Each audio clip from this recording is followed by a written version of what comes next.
కారణం ఏమిటి అంటే కేవలం ఒక దేవత అని చెప్పుకోవాలమ్మా. ఎందుకో తెలుసా?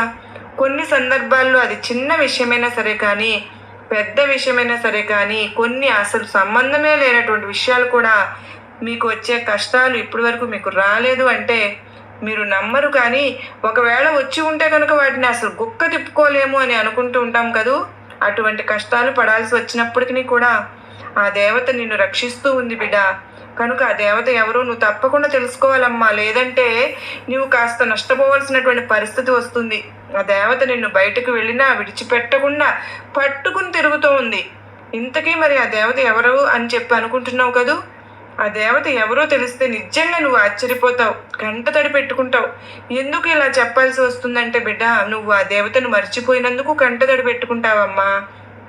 నీవు మర్చిపోయినా కానీ ఆ దేవత నిన్ను మర్చిపోకుండా, నిన్ను విడిచిపెట్టి వెళ్లకుండా నీ వెన్నంటే ఉండి నీ ఇంట్లో తిరుగుతూ నిన్ను నీ కుటుంబాన్ని కాపాడుకుంటూ ఉన్నందుకు నీవు తప్పకుండా కంటదడి పెట్టుకుంటావు. ఆ దేవత మరెవరూ కదమ్మా, మీ ఇంటి కులదేవత. మీ పెద్దవారిని ఒక్కసారి అడిగి తెలుసుకో. మీ పెద్దవారిని కానీ, తల్లిదండ్రులు కానీ, తరతరాల వారిని కానీ అడిగితే మీ కులదేవత ఎవరు అనేది చెప్తారు. నేను ఎన్నోసార్లు చెప్పాను, ముందు నన్ను పూజించే ముందుగా ఇలవేల్పును ఇంటి దైవాన్ని